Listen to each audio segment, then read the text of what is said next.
श्री सीतानाथ समारंभां श्रीरामानंदार्य मध्यमाम् अस्मदाचार्य पर्यन्तां वंदे गुरु श्री परंपराम। जय जगन्नाथ। श्री जगन्नाथ महाप्रभु का विश्व प्रसिद्ध रथ यात्रा जो पूरे भुवन में विदित है, उसको पतित पावन यात्रा के नाम से भी प्रसिद्ध है। और श्री जैमिनी महर्षि स्कंद पुराण में कहते हैं कि भगवान विष्णु का इतना बड़ा यात्रा किसी शास्त्रों में सुना नहीं जाता और व्यवहारिक दृष्टि से देखा भी नहीं जाता। तो ये जो यात्रा है, इसमें मूल विग्रह साधारणतः देखा जाता है कि भगवान के जो उत्सव विग्रह होते हैं वो विभिन्न यात्राओं में आते हैं, लेकिन इसमें विशेषता है कि यहाँ मूल विग्रह भगवान के इस रथ यात्रा में और स्नान यात्रा में आ रहे हैं। तो दो बातें हैं। तो पहले जब स्नान यात्रा में आते हैं तो गर्भगृह को त्याग करके जो स्नान वेदी के ऊपर विराजित होते हैं वो तो मंदिर के अंदर ही है, लेकिन रथ यात्रा में जब भगवान आते हैं तो गर्भगृह का परित्याग करके पूरे बाहर चले आते हैं और रथ के ऊपर विराजित होकर के भक्तों को, पतितों को दर्शन देते हैं और रथ में विहार करते हैं। तो ये जो रथ यात्रा होता है ये क्यों होता है? तो स्कंद पुराण में भगवान श्री जगन्नाथ महाप्रभु अपने श्रीमुख से इंद्रदम्न महाराज को कहते हैं, हे राजन, ये जो रथ यात्रा महामहोत्सव है, गुंडिचा मंडपम नाम यत्राहमजनम पुरा, गुंडिचा नामक जो मंडप है जहाँ मेरा जन्म हुआ था, अश्वमेध सहस्रस्य महावेदी तदा भवत, सहस्र अश्वमेध यज्ञ होने के कारण वो महावेदी के रूप में परिवर्तित हुआ है। वो मेरा जन्म स्थान है, जन्मभूमि है और मेरा अतिशय प्रिय है। तो हे राजन, मेरे अतिशय प्रिय जन्मभूमि को मैं जाना चाहता हूँ, तो साल में एक बार आषाढ़स्य सिते पक्षे द्वितीया पुष्य संयुता चराचर हितार्थाय घोष यात्रा विधीयते। तो 9 दिन के लिए यास्यामि नवदिनानि, 9 दिन के लिए मैं जाऊंगा। आषाढ़ शुक्ल द्वितीया को मैं जाऊंगा, 7 दिन तक रहूंगा और बाहुड़ा दशमी को मैं प्रत्यावर्तन करूंगा। तो 1 दिन जाऊंगा, 1 दिन लौटूंगा, 7 दिन रहूंगा। और वहाँ एक इंद्रदुम्न नामक सरोवर है। तो जब सहस्र अश्वमेध यज्ञ हुए थे तब बहुत से गौ माताओं को गोदान के लिए वहाँ उपस्थित किया गया था। जब बहुत से गौ माताएं वहाँ उपस्थित हुईं तो उनके चरणों के आघात से वो जो भूमि है वो एक विराट गर्त के रूप में परिवर्तित हुआ, और गोमूत्र के कारण और जब गोदान हुआ तो हस्त प्रक्षालन जल के कारण और आचमनीय जल के कारण वो एक सरोवर के रूप में परिवर्तित हो गया।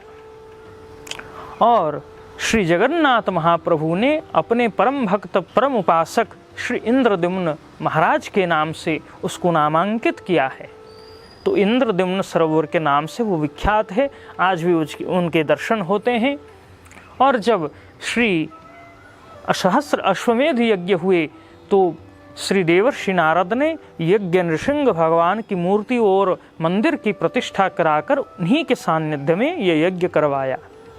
आज भी भगवान श्री नृसिंह देव के, यज्ञ नृसिंह देव भगवान के जो मंदिर और श्री विग्रह के दर्शन श्री गुंडिचा मंडप के पिछले भाग में, पीछे ही अत्यंत भव्य सुंदर मंदिर है, उनका दर्शन होता है।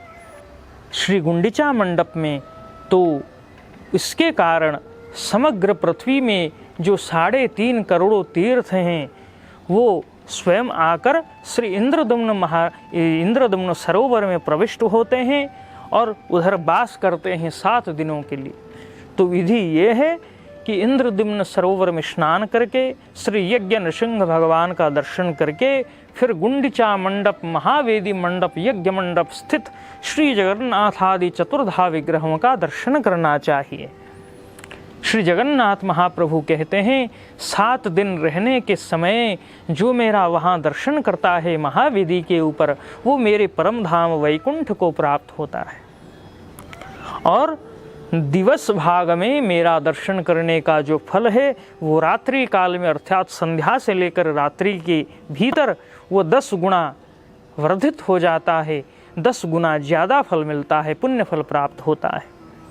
और उस समय कहना ही क्या है, जो भी दान किए जाते हैं वो सैकड़ों गुना परिवर्तित होते हैं। किसी ने 1 रुपये का भी दान किया तो चित्रगुप्त लिखते हैं अमुक व्यक्ति ने 1 करोड़ रुपयों का दान किया। तो ऐसे महामंडित हैं ये जो रथ यात्रा महामहोत्सव। तो श्री जैमिनी महर्षि कहते हैं कि भगवान श्री जगन्नाथ महाप्रभु जब बलभद्र, सुभद्रा और सुदर्शन जी सहित रथ के ऊपर बैठकर यात्रा करते हैं, महावेदी ब्रजंतम तम रथस्थम पुरुषोत्तमम बलभद्र सुभद्राम च कोटि जन्म समुद्भवम दृष्ट्वा पापनाशयति नात्र कार्य विचारणा। जब महावेदी को जाते हुए रथ के ऊपर विहार करते हुए जगन्नाथ, बलभद्र, सुभद्रा, सुदर्शन का कोई दर्शन करता है कोई मनुष्य, फिर कोटि कोटि जन्म के जो पाप हैं वो दुर्भूत हो जाते हैं, वो नष्ट हो जाते हैं। एवं स भगवान कृष्ण सुभद्रा राम संयुतः श्रीमद अंगः पसृष्टेन मरुतः सर्वदेहिनाम। भगवान श्री जगन्नाथादि चतुर्धा विग्रह के श्री अंग से स्पर्श हुआ जो वायु है, वो पवित्र वायु जब भक्तों के, पतितों के अंग में जाकर छू जाता है, लग जाता है, करोड़ों जन्मों के पाप राशि भस्म हो जाते हैं और भगवान की दिव्य कृपा की प्राप्ति होती है। तो ऐसा ही महिमा मंडित है श्री रथ यात्रा महामहोत्सव। स्कंद पुराण कहते हैं कि रथ तत्वतः जगन्नाथ ही हैं। रथ, पथ और जगन्नाथ तत्वतः तीनों एक ही हैं। जिस पथ पर भगवान जगन्नाथ यात्रा करते हैं तो उस पथ के ऊपर, वो पथ कहाँ है, वो तो पुरुषोत्तम क्षेत्र के अंतर्गत ही है। और पुरुषोत्तम क्षेत्र भगवान श्री जगन्नाथ महाप्रभु के श्रीअंग से प्रकट हुआ है। तो रथ, पथ और जगन्नाथ तत्वतः श्री जगन्नाथ ही हैं। और इन रथों को देखते ही ऐसा अनुभव होता है कि कितने दिव्य रथ हैं। कोई व्यक्ति, कोई साधारण व्यक्ति क्या इनको बना सकता है? ये दिव्य रथ प्रतीत होते हैं, वह बहुत ही सुंदर एवं भव्य प्रतीत होते हैं। तो ये दिव्य रथों को बनाने की एक प्रक्रिया होती है। सबसे पहले रथ यात्रा के 6 महीने पूर्व ही इसका शुभारंभ होता है रथ निर्माण प्रक्रिया का। तो बसंत पंचमी से पहले ही बनयाग होता है। बनयाग मतलब वृणयाद वन यागाय वस्त्रालंकरणादिभिः। तो पहले क्या किया जाता है कि वन में जाकर, वन में जो देवी हैं उनका पूजन होता है और उनका मार्जन होता है, और जो जगन्नाथ जी की जो प्रसादी माला है उनको धारण किया जाता है। फिर हवन होता है और पेड़ों को काष्ठ संग्रह के लिए काटा जाता है। तो इसी समय वो जो काष्ठ संग्रहित होकर आते हैं वसंत पंचमी के दिन पुरी में आकर पहुंचते हैं। और फिर उसके बाद श्री राम नवमी जब आते हैं तो जो काष्ठ संग्रहित होते हैं तो उनको काटा जाता है रथ निर्माण के लिए।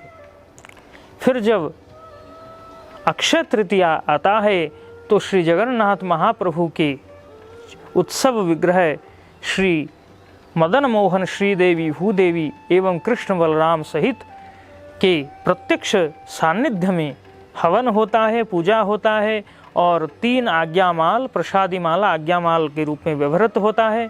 और वो मुख्य जो 3 अक्षदंड है उनके ऊपर पधराया जाता है, पूजा होता है और पूजित एक कुल्हाड़ी से तो जो पहले उनके ऊपर आघात किया जाता है। तो इस तरह से रथ निर्माण का शुभारंभ होता है। और फिर जब नृसिंह चतुर्दशी आता है तो अक्षदंड एवं चक्र के ऊपर जो भगवान का सिंहासन बनेगा, भूमि बनेगी रथ की, तो वो एक दीवार के ऊपर रहता है। तो उसी दीवार का निर्माण होता है चारों तरफ, उसको गुजे कहा जाता है। तो उसका अनुकूल शुभारंभ होता है। और जब बाहर चंदन यात्रा जब अंतिम पर्याय में पहुंचता है, जिसको भौरी यात्रा बोला जाता है पुरी में, तो उस दिन क्या होता है कि एक चक्र और अक्षदंड और चक्र परस्पर संयुक्त होकर रहते हैं तो उनके ऊपर प्रसादी माला पधराया जाता है और उनकी पूजा होती है। तो इस तरह से आगे जा कर के जब नेत्रोत्सव आता है तो नेत्रोत्सव के दिन क्या होता है कि आज्ञा माला प्राप्त करके तीनों रथ श्री मंदिर के सम्मुख आकर विराजमान होते हैं भगवान की सेवा में। और जब रथ यात्रा के दिन प्रातःकाल रथ की तीनों रथों की प्रतिष्ठा कार्य होता है, तो ऐसे दिव्य रथों का निर्माण एवं प्रतिष्ठा होता है। और दिव्य भव्य सुंदर रथ हैं, देखकर इनको नहीं लगता कि कोई मनुष्य इन्हें बना रहा है, साक्षात वैकुंठ से ये रथ पधारे हैं ऐसा लगता है। और वास्तव में भी वही हैं। भगवान अपनी शक्ति सब वर्धकियों में प्रवेश कराते हैं और वो देवत्व प्राप्त करते हैं, देवताओं की तरह उनका सम्मान होता है और वही ये रथ बनाते हैं, भव्य सुदृश्य रथ। और रथ यात्रा के दिन भगवान उस पर विराजमान होकर रथ यात्रा करते हैं। जय जय जगन्नाथ, जय जय जगन्नाथ, जय जय जगन्नाथ।